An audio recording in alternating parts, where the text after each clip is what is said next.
3 दिन पहले ईरान ने इजराइल पर 200 बैलिस्टिक मिसाइलों से हमला किया था, जिसके बाद इजरायली पीएम बेंजामिन नेतन्याहू ने ईरान को उसकी इस गलती की सजा देने की कसम खाई है। और ऐसी खबर है कि इजराइल ईरान के परमाणु ठिकानों के साथ ऊर्जा और तेल ठिकानों पर भीषण हमला कर सकता है। हमने इसको लेकर पूरा विश्लेषण तैयार किया है, जो आपको दिखाने जा रहे हैं। तेहरान को हिरोशिमा बनाने वाले प्लान का पूरा सच।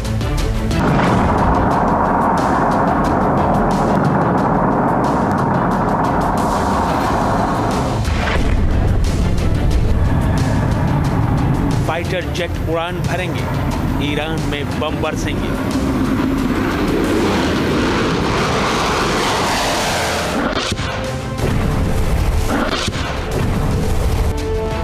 बैलिस्टिक मिसाइलें उड़ेंगी, तेहरान में तबाही मचाएंगे।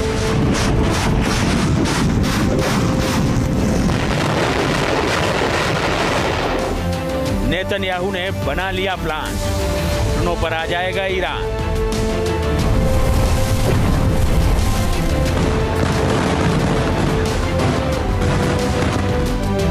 इजराइल मचाएगा घमासान, हिरोशिमा बन जाएगा तेहरान।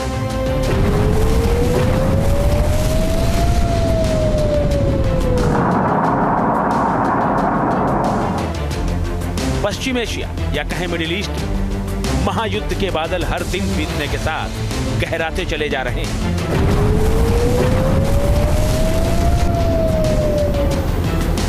प्रॉक्सी सेनाओं पर इजराइल के लगातार हमलों से बौखलाए ईरान ने 3 दिन पहले खौफनाक कदम उठाया। आधे घंटे में इजराइल पर 200 बैलिस्टिक मिसाइलें दाग दी। ईरान के इन हमलों में इजराइल को ज्यादा कुछ नुकसान तो नहीं हुआ, लेकिन अब इजराइल उसका जवाब देने की तैयारी में है।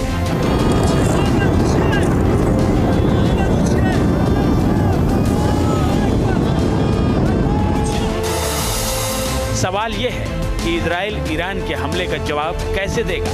क्या वो ईरान के परमाणु ठिकानों पर हमला करेगा? क्या ईरान की यूरेनियम खदानों को वो निशाना बनाएगा? क्या इजराइल ईरान के तेल गोदामों पर हमला कर देगा? क्या ईरान के सैन्य ठिकानों पर इजराइल वार करेगा?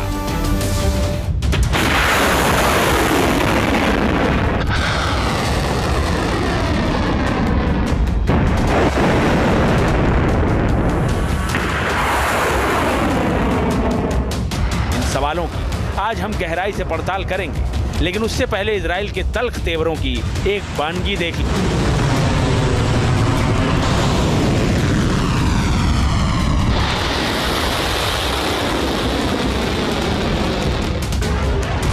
इजरायली फाइटर जेट लेबनान में लगातार बारूद की बारिश कर रहे हैं। वो इलाके जहां हिजबुल्लाह ने अपने ठिकाने बना रखे हैं, वहां दनादन मिसाइलें बरस रही हैं।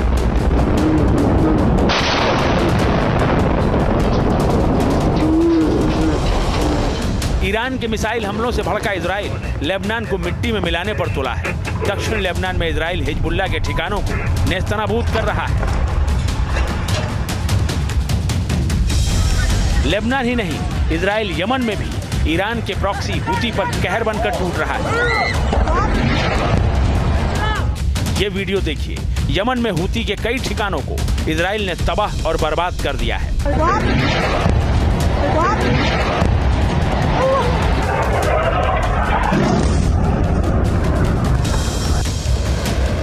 अब जरा इजरायली एयरफोर्स का ये वीडियो देख लीजिए।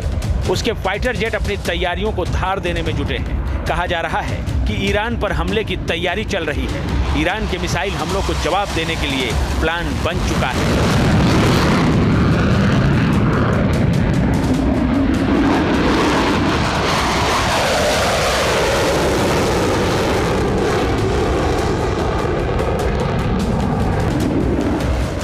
इजराइल के तेवर और लेबनान से लेकर यमन और सीरिया तक उसका बारूदी प्रहार इस बात का संकेत माना जा रहा है कि वो कभी भी ईरान पर जवाबी हमला कर सकता है। यकीन नहीं है तो इजराइल के पूर्व प्रधानमंत्री एहुद बराक को सुन लीजिए।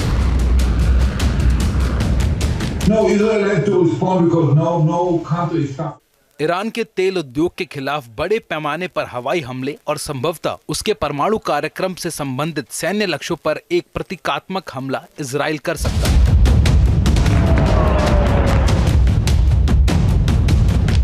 ये तो लगभग तय माना जा रहा है कि ईरान में इजराइल की तरफ से किसी न किसी तरह की कार्रवाई होगी ही। इजराइल के पास इस कार्रवाई के लिए कई विकल्प हैं।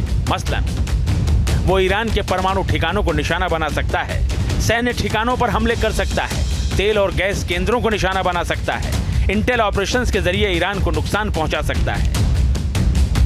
कुछ महीनों पहले लंदन के एक मीडिया संस्थान ने भी दावा किया था कि इजराइल ईरान के संवेदनशील साइट्स पर हमला कर सकता है। इसमें उसके परमाणु ठिकाने भी शामिल हैं। खबर तो ये भी है कि इन जगहों पर हमला करने के लिए इजराइल ने कुछ दिन पहले अपने फाइटर पायलट्स को ट्रेनिंग तक दी है।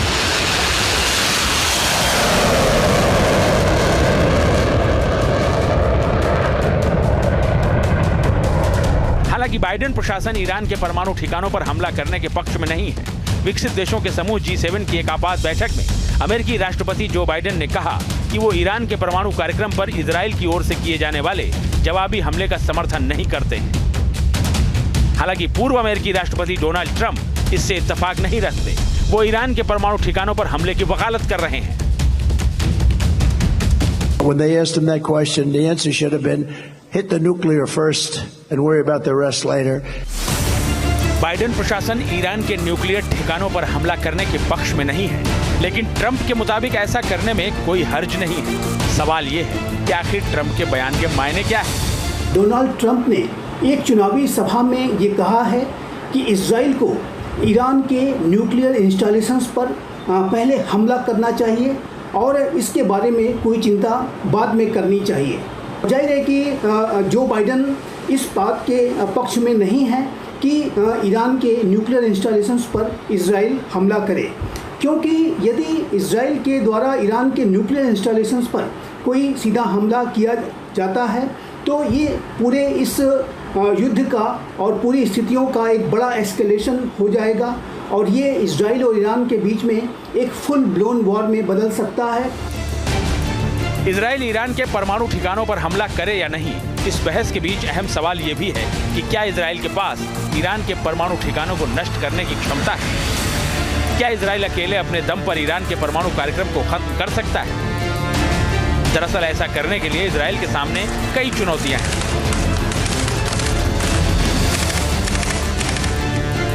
ईरान के परमाणु ठिकाने भूमिगत और पहाड़ी क्षेत्रों में छिपे हुए हैं। बंकर बस्टर बमों से भी इन्हें नष्ट करना बेहद कठिन है। ईरान ने अपने परमाणु कार्यक्रम को इतनी जगहों पर फैला रखा है कि उसे पूरी तरह से नष्ट करना असंभव हो गया है। ऐसे में ये बड़ा सवाल है कि क्या ऐसी स्थिति में भी इजराइल ईरान के परमाणु ठिकानों पर हमला करने का जोखिम मोल लेगा?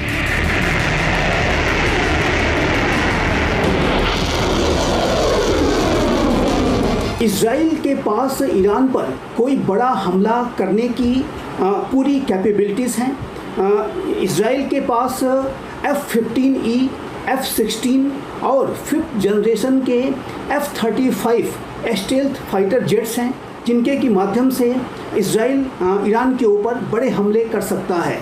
साथ ही साथ इजराइल के पास बंकर बस्टर बॉम्ब्स भी हैं और ये जो बड़ी कैपेबिलिटीज वाले बंकर बस्टर बॉम्ब्स हैं वो भी इजराइल ईरान के अनेक ठिकानों पर गिरा सकता है और ईरान के जो डीप अंडरग्राउंड फैसिलिटीज़ को भी वो हिट करने की कोशिश कर सकता है। यहाँ ये भी समझना बहुत जरूरी है कि आखिर क्यों ईरान के परमाणु ठिकानों को नष्ट करना इजराइल के लिए लगभग नामुमकिन हो गया है। दरअसल ईरान ने अपने परमाणु ठिकाने नतांज यूरेनियम एनरिचमेंट फैसिलिटी को जागरोश के पहाड़ों के बीच में जमीन के नीचे सुरंगों में बना रखा है, जो कि लगभग 260 से लेकर 328 फीट जमीन के नीचे, जहां पर पहुंचना इजराइल के नामुमकिन सा है।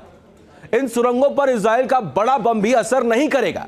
भाई अगर हम आगे बढ़े तो आपको बता दें कि परमाणु ठिकानों के साथ साथ ईरान के ऊर्जा और गैस भंडार के साथ न्यूक्लियर रिसर्च सेंटर और उसकी यूरेनियम खदानें भी इजराइल के निशाने पर हैं। ये कहां पर है वो भी जरा आप जान लीजिए, जहां पर इजराइल की नजरें है कि इन तमाम अलग अलग ठिकानों को नष्ट करना है। एक हैवी वाटर रिएक्टर अरक में है।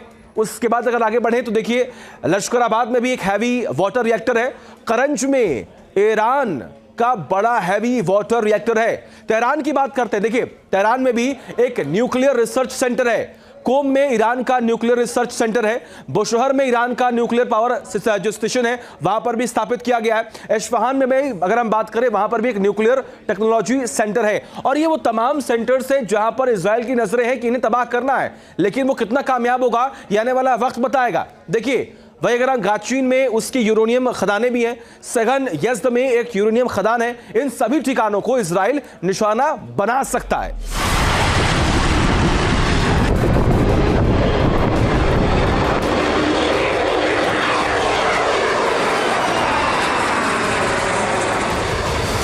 इन ठिकानों पर इजराइल का हमला मिडिल ईस्ट में स्थिति को और गंभीर बना सकता है। इसलिए ऐसा करने के लिए इजराइल को अमेरिका का सहयोग हर हाल में चाहिए ही होगा।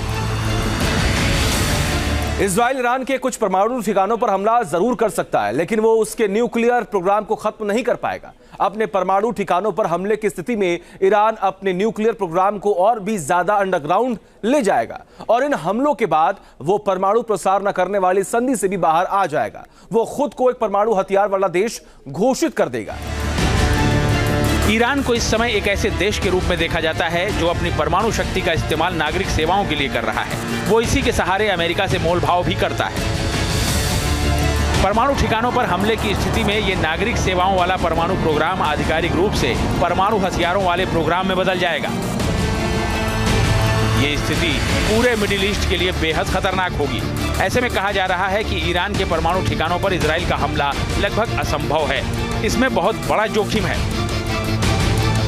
इजराइल के द्वारा ईरान के न्यूक्लियर इंस्टॉलेशंस पर कोई प्रभावी हमला करना काफ़ी चुनौतीपूर्ण साबित हो सकता है। ईरान ने इजराइल और यूनाइटेड स्टेट्स ऑफ अमेरिका के द्वारा उसके न्यूक्लियर इंस्टॉलेशंस पर किए जाने वाले किसी संभावित हमले को ध्यान में रखते हुए पहले ही अपने अनेक वाइटल न्यूक्लियर एसेट्स को डीप अंडरग्राउंड फैसिलिटीज़ में शिफ्ट कर दिया है। इस बात की संभावना कम दिखाई देती है कि इजराइल के द्वारा ईरान के न्यूक्लियर इंस्टॉलेशंस पर कोई हमला किया जाएगा, क्योंकि अमेरिका उसे सपोर्ट नहीं कर रहा है। हालांकि परमाणु ठिकानों पर हमले का प्लान अगर कामयाब नहीं भी होता है तो इजराइल के पास प्लान बी भी है। इजराइल ईरान के ऑयल इंफ्रास्ट्रक्चर को निशाना बना सकता है, खासतौर पर खर्ग द्वीप को। ईरान जो कच्चा तेल निर्यात करता है उसका 90% हिस्सा इसी द्वीप के जरिए जाता है। इसके साथ ही उन ऑयल प्रोडक्शन फैसिलिटीज को भी इजराइल निशाना बना सकता है जहां से ईरान की घरेलू जरूरतें पूरी होती हैं। ईरान के आर्थिक हालात इस समय ठीक नहीं है। ऐसे में उसके ऑयल प्रोडक्शन इंफ्रास्ट्रक्चर पर हमले से उसे बहुत ज्यादा आर्थिक नुकसान उठाना पड़ सकता है। इजराइल का मानना है कि अपने पड़ोसियों को काबू में रखने के लिए ताकत दिखाना ही एकमात्र उपाय है। इसलिए माना जा रहा है कि इस बार इजराइल ईरान को जवाब जरूर देगा। इजरायली प्रधानमंत्री कई बार इसके संकेत भी दे चुके हैं। I want to address you, the people of Iran. I want to do so directly, without filters, without middlemen. Every day, you see make fiery speeches about defending Lebanon, defending Gaza. Yet every day, that regime plunges our region deeper into darkness and deeper into war. Every day, their puppets are eliminated. Ask Mohammed Deif. Ask Nasrallah. There is nowhere in the Middle East Israel cannot reach. There is nowhere we will not go to protect our people and protect our country. हालांकि Iran अपने पहले हमले के बाद ही Israel को चेतावनी दे चुका है कि अगर उसने जवाबी कार्रवाई की तो वो और बड़ा हमला करेगा, जिसके नतीजे भयावह होंगे। जाहिर है इजराइल और ईरान के बीच जिस तरह का तनाव बना हुआ है उसे देखते हुए कहा जा सकता है कि मिडिल ईस्ट बारूद के ऐसे ढेर पर बैठा है जिसमें कभी भी विस्फोट हो सकता है और इस विस्फोट का असर पूरी दुनिया में दिख सकता है। News nation.